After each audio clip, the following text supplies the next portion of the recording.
पहा नवीन एपिसोड्स एकदम add free.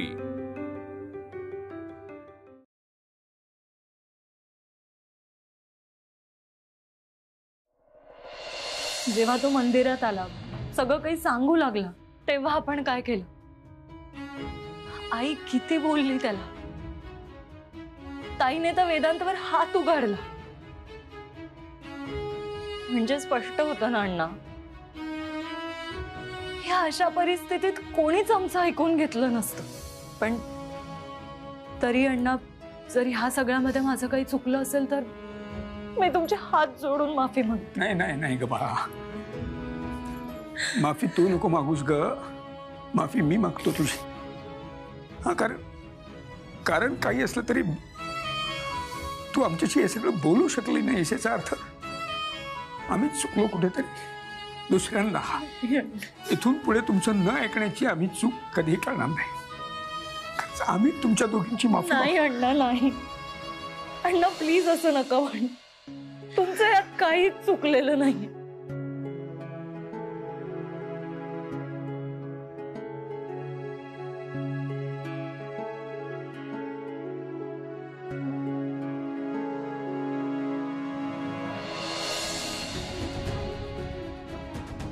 देवा, माझ्या नातवाच्या मनामध्ये आरती आहे आणि आज तुझ्या समोर तिचं लग्न होता होता राहिलंय। त्या मुलीचं लग्न झालं असतं तर मला सुटकेचा श्वास घेता आला असता। विक्रांतला बघितलं ना मी, त्याचा चेहरा किती आनंदी दिसतोय। देवा, काही कर आणि त्या मुलीचं लग्न लवकरात लवकर होऊ देत, नाहीतर माझा मुलगा परत काहीतरी वेडेपणा करेल। देवा, मी तुझ्या समोर आरतीला कन्फेस केलं की मी तिच्यावर प्रेम करतो आणि आज तूच तिचं लग्न होऊ दिलं नाहीस। माझा तुझ्यावरचा विश्वास अधिक दृढ होत चाललाय। तुझ्यावर पूर्ण विश्वास आहे रे देवा माझा। माझी एकच इच्छा आहे की विक्रांत त्या मुलीला विसरला पाहिजे। पण यावेळेस मी घाई करणार नाही, जे तुझ्या मनात असेल तसंच घडू दे। मला माहिती आहे तुझ्या आशीर्वादामुळे सगळं घडतंय। मी वाट बघेन, कधीतरी तूच माझं लग्न तिच्याशी लावून देशील।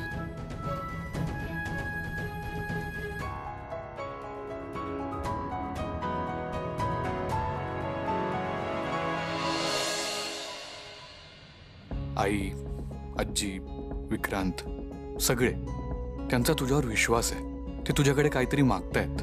मला तर तू आहेस की नाहीयेस या प्रश्नाचं उत्तर आजवर मिळालेलं नाही। पण हे जे सगळं घडतंय ना, ते खूप अघटित आहे आणि समजण्या पलीकडचं आहे। At least I have no clue. मी बिझनेस, कन्स्ट्रक्शन, इंजिनिअरिंग या फील्डमधला माणूस आहे। इमोशन्सना जवळ फिरकू सुद्धा देत नाही। पण तरी मी आरतीबद्दल इमोशनल झालो का मला माहित नाही।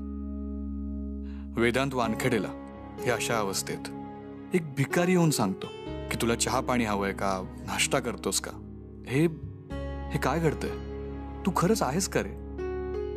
मला तर हे सुद्धा माहित नाही की हे कुठल्या देवाचं मंदिर आहे। मी कोणत्या नावाने तुला हाक मारू? मी काय मागू? हे सुद्धा मागू शकत नाही की माझ्या भावाची इच्छा पूर्ण कर, कारण अजून तू पुढे काय वाटून ठेवलंय हे माहित नाही ना मला। So if you are there, तर मग तुझ्या दृष्टिकोनातून जे बरोबर असेल ते कर।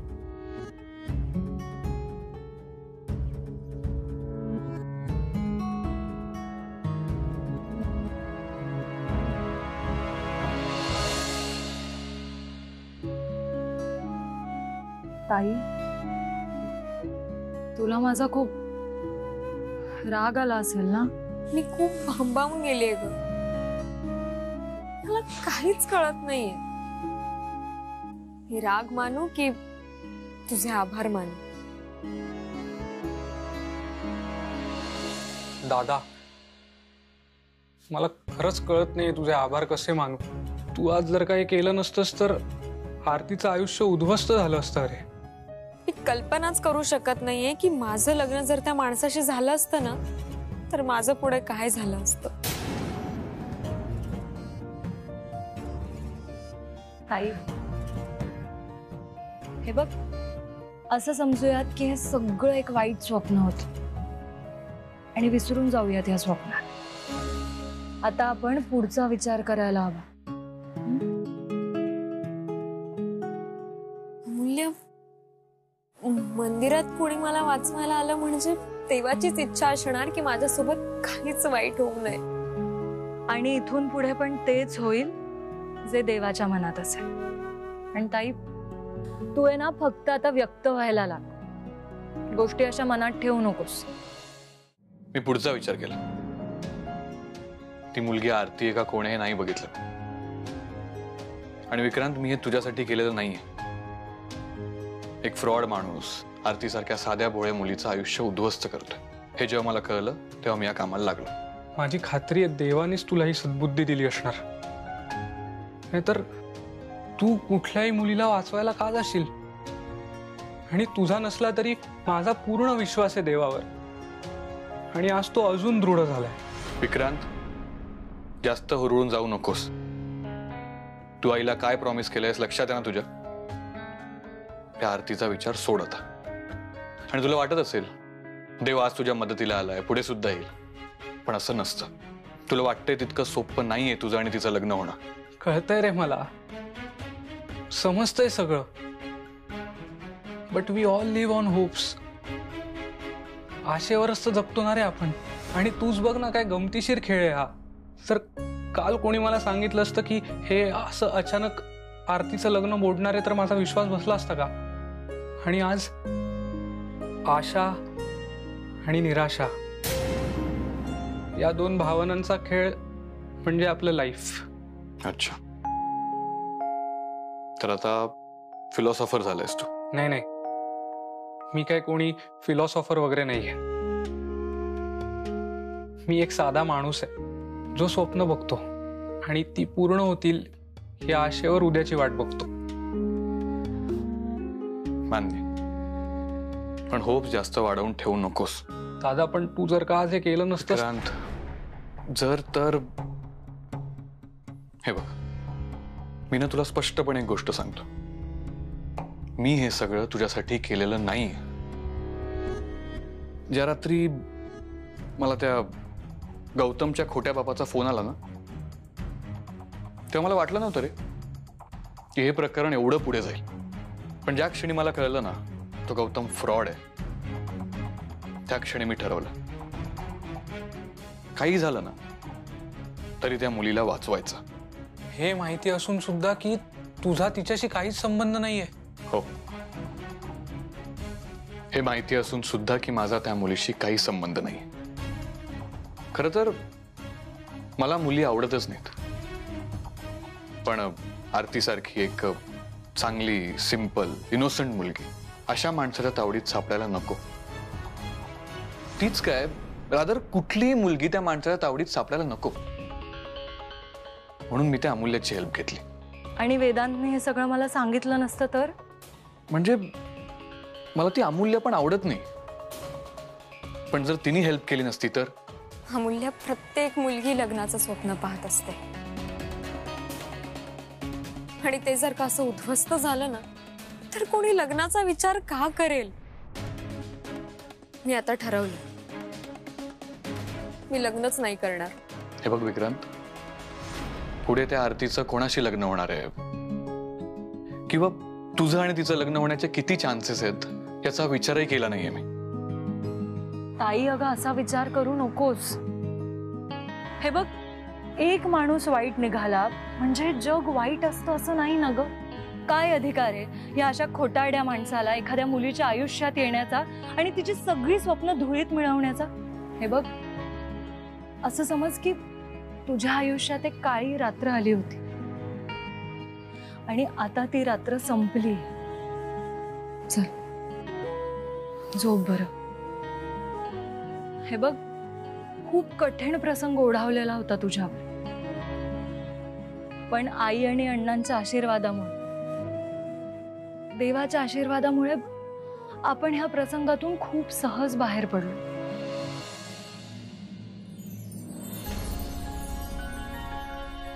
ताई, मी खूप खूप खूप खुश आहे की मी तुला या सगळ्या गोंधळातून बाहेर काढू शकले.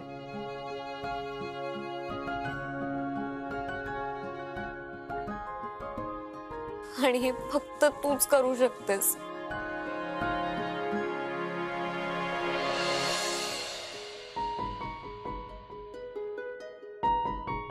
अहो तुम्ही नका सारखा सारखा तोच विचार करू. सुमन, केवढी मोठी चूक घडणार होती आज माझ्या हातून. तुम्ही स्वतःला दोष का देताय? तर तुमचंच नाही, माझंही तर चुकलंय. माणसं ओळखण्यात चूक झाली आपली. तरी तुम्ही मला सांगत होता त्या बाई मंगळसूत्र न घालता आल्या होत्या, किंवा एकूणच ती माणसं किती घाई करत होती. मला तर आता वाटायला लागलंय आपण सुद्धा घाई करत होतो का?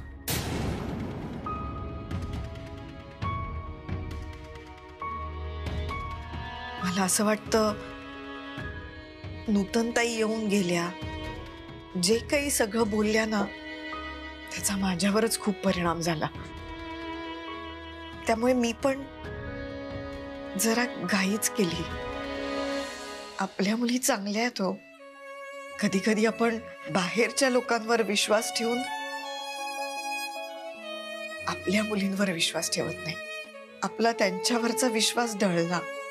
किती गोड गोड बोलत होते ना ते सगळे. म्हणजे आता मागचा विचार केला तर एक एक गोष्ट लक्षात येते. म्हणजे बघा ना, तो गौतम किती सारखा मागे लागायचा. आरतीला बाहेर घेऊन जाऊ का, तिच्या बरोबर फोटो काढू का, पण आपली आरती कायम नाही म्हणायची हो. गुणी आहे लेक आपली. नाही, आणि अमूल्य आली होती मागे एकदा क्लिनिकला. ते त्यांनी ती पूजा वगैरे केली होती ना त्या दिवशी. तिने बरोबर ओळखलं. आपण नाही ओळखू शकलो सुमा. त्याच्या मनात शंकेची पाल चुकचुकली होती आधीच. हे मध्ये आपण आपल्या मुलींबरोबर हा भोला सगळा धरला, त्यामुळे पुढचं काहीच सांगू शकली नाही ती आपल्याला. आपल्या मुली शहाण्या आहेत हो. मला तर असं वाटतं की आपण आता त्यांचं ऐकलं पाहिजे. त्यांच्या कलेनी घ्यायला हवं, नाही का? अगदी बरोबर बोलता तुम्ही. म्हणजे आपण आपल्या मुलांचा हात धरून त्यांना हे सगळं जग दाखवतो, पण आता त्यांचं बोट धरून आपण जगाकडे बघायला हवं. काय आपल्याला उगाचच वाटत असतं आपण त्यांचे आई वडील आहोत म्हणजे आपल्याला सगळं कळतं. पण काय आत्ताची ही मुलं आहेत ना, ही बाहेर खूप वावरतात, त्यामुळे खूप हुशार झाली ते. आता ऐकायला हवं आपण आपल्या मुलींचं ऐकायला हवं आता नक्कीच. बघा ना, म्हणजे अमूल्याचे डोळे उघडे होते म्हणून आज वाचलो होतं. पण अहो तुम्ही पुन्हा पुन्हा स्वतःला दोष देऊ नका. माणूस आहात तुम्ही. चुका होतात माणसाकडून. देवानी आपल्याला वाचवलं ना. आणि हो, मुख्य म्हणजे वेदांतनी वाचवलं. हो ना. नाही, अगदी बरोबर बोलताय तुम्ही. आणि तुम्हाला सांगतो सुमन, आज मला तो खूप वेगळाच वाटला. म्हणजे बघा ना, खरं तर त्याची आई आपल्या अख्ख्या कुटुंबावर रागवलेली आहे, पण तरी तो आला, धावून आला आपल्या मदतीसाठी. आपण ना सुमन, आपण त्याला आपल्या घरी बोलूया. सगळ्यांसमोर त्याशी काही नीट बोलता नाही आलं, पण त्याला घरी बोलूया आणि त्याचे आभार मानूया आपण. सुमन. हा काय हो? काय नाही, तरी घर हे असं एवढं शांत शांत काय? खर तर एवढ्या मोठ्या प्रॉब्लेम मधून आपण सही सलामत बाहेर पडलो आहोत. आता वातावरण असं प्रसन्न हवं ना, छान घरातलं. काय काय काय ग आरती, किती लेक्चर्स आहेत आज कॉलेजमध्ये? ना माहित नाही. ऍक्च्युली सुट्टी घेतली होती ना मी. जाऊन बघते आज. आरती, सगळे विचारतील काय झालं काय झालं. म्हणजे लोकांना चगळायला विषयच हवा असतो. सांगेन ना. माझी लहान बहीण माझ्या पाठीशी उभी राहिली म्हणून. थँक्यू अमूल्य.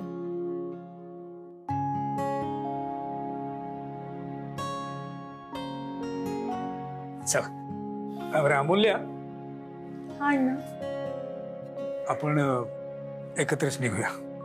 अण्णा ते माझं एक काम होतं, मी ते करून डायरेक्ट क्लिनिकलाच येते. तुम्ही वा पुढे. बर ठीक. बर अमूल्य, तुझ्याकडे त्या वेदांचा नंबर असेल ना? आहे ना. हा, मग मला देशील जर? का? अगं का काय, त्याचे आभार मानायला नकोत का आपण? काय आहे, त्याला जरा घरी बोलवायचं आपल्या, म्हणजे तुमच्या सगळ्यांचा होकार असेल तर.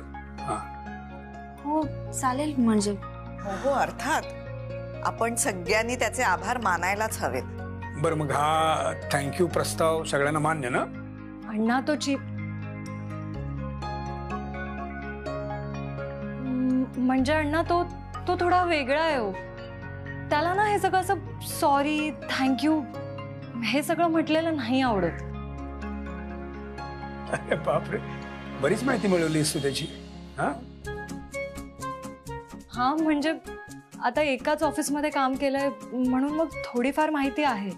तो तर अण्णा ऑफिसमध्ये पर्सनल फोन सुद्धा उचलू नयेत. अगं दुसऱ्याला कोणाला घेऊ देत नसेल तो, स्वतः तर घेत असेल ना. ते सोड, तू माझ्यावर सोड. तू फक्त नंबर पाठव मला. बरं पाठवते मी.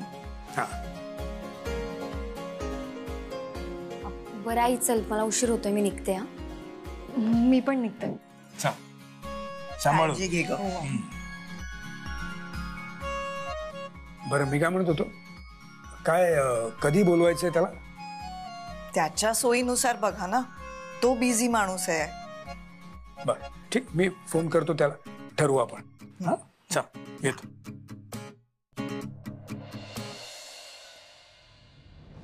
सार्थक,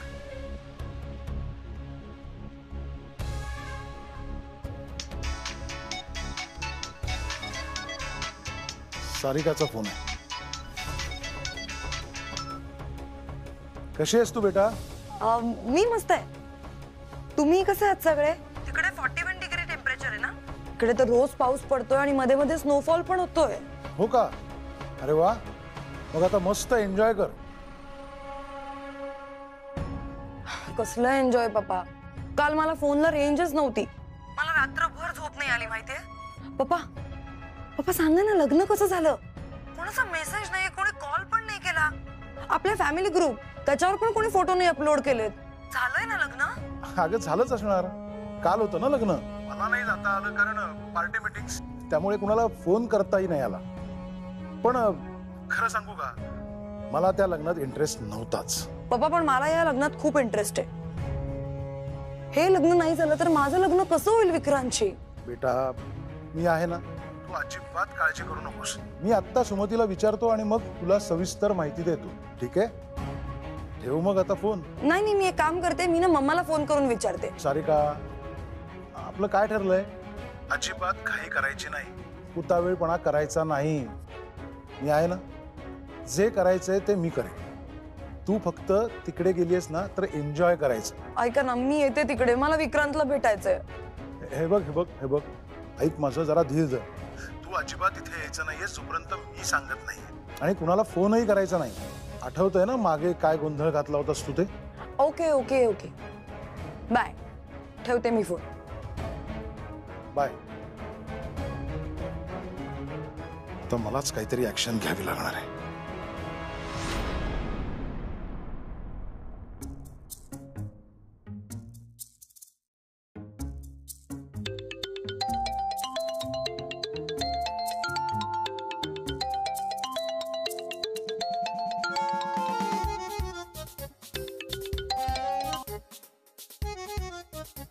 फोन करण्याची परमिशन मिळाली वाटतं घरच्यांची. तुझा जन्म काय पुण्यात झाला होता का रे? नाही का? नाही, काय ना, आम्ही नागपूरची माणसं जे बोलायचं ना तेच बोलतो. आणि खेटर मारायचं असेल ना तर उगाच शब्दातून, कुचकटपणे नाही मारत.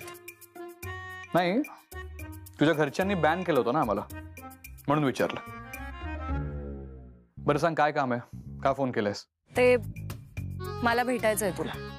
ये ऑफिसमध्ये. नाही, ऑफिसमध्ये नको, पर्सनल आहे. बरं, मग कुठे भेटायचंय? मंदिरात. नाही नाही, मंदिरात नाहीये. तिथे आलो की काही ना काहीतरी प्रॉब्लेम होतोच. आणि सांगता येत नाही ना, कधी नारळ येऊन बसेल डोक्यावर ते. अरे ह्यावेळेस नाही होणार. बरं, किती वेळ लागणार तुला बोलायला? 1 मिनिट 23 सेकंद. त्यात 23 चे 24 झाले ना, तर मी वाट बघणार नाही. नाही, 23 चे 24 माझ्याकडून झाले ना, तर मी पण तिथे उभी नाही राहणार. बाय द वे, ते अण्णा फोन करतील तुला. नीट बोला त्यांच्याशी. कशासाठी? आता मला काय माहिती कशासाठी. आमच्या घरी अशा गोष्टी विचारण्याची पद्धत नाही. बरं चल, ठेवते आता मी, भेटूयात.